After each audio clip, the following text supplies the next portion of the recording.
Hi there, this is Lee McQueen, and I'm just doing a follow-up to a previous video that I made.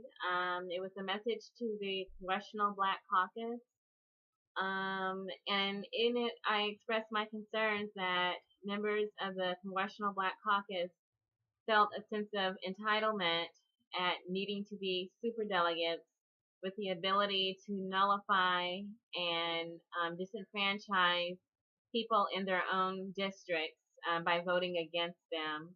And I just said the concept of one person, one vote is something that is essential to a fair election, and that the role of the superdelegates was, by definition, extremely unfair, whereby a congressman or a lobbyist or an ex-governor or whoever was chosen to be a superdelegate could have the equivalent of 10,000 votes, whereas an ordinary citizen who didn't have all those special privileges would only have one vote. And it just wasn't equal.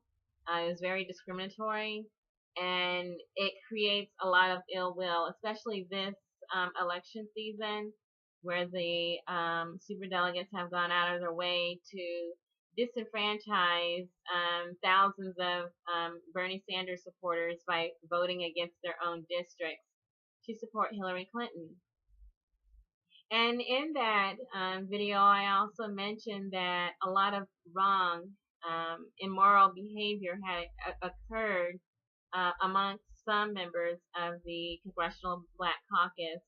The extraordinary lengths they went to ensure victory for Hillary Clinton in terms of participating in and assisting with election fraud and racketeering, and then also lying on Bernie Sanders' record, and then also lying on Hillary Clinton to boost her record, and among other things. And I just said, the world's just leaving that behavior behind. The trend is away from unequal access to that type of privilege and that type of corruption. At the same time, I read a story with the Washington Post that I'm going to share with the link in the description. It's about Representative Chaka Fattah. He's a former congressman from Pennsylvania. He held his congressional seat for over 20 years, and so he had a lot of seniority. And unfortunately, he used his seniority to abuse his office. He and a few compatriots participated in corrupt dealings to boost his career and to help him and his family financially.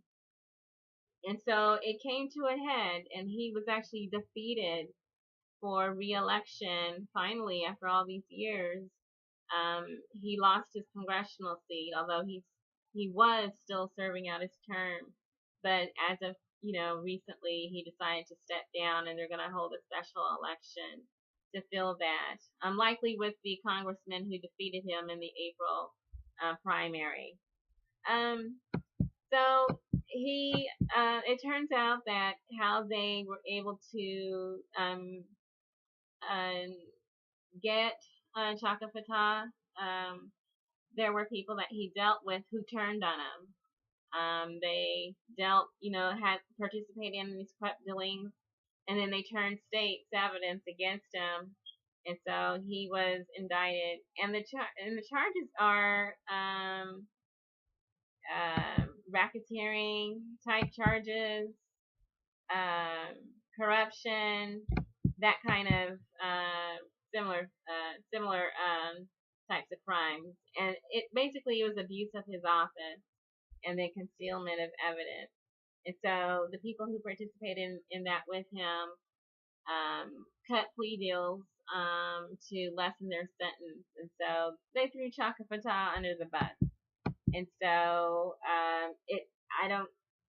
he was a superdelegate for Hillary Clinton. I don't know if he still is or how that works, but it's just more along the lines of people are just tired of this corrupt atmosphere in politics. They're sick of it and the harm that it causes to constituents.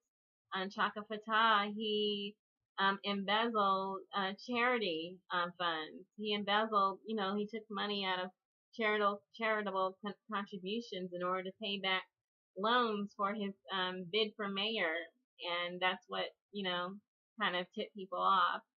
And so people are just tired of that. They want something shiny, bright, and new, not the dark, rotten, old type of corruption of yesterday. They want a bright, progressive future. That's what people are looking for.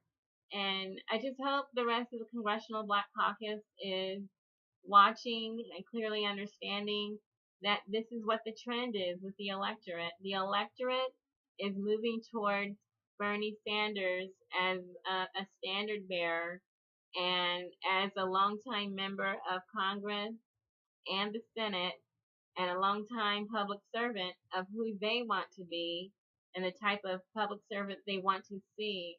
And so this is where we're headed, and it's just something to think about on the way to the Democrat National Convention, I think.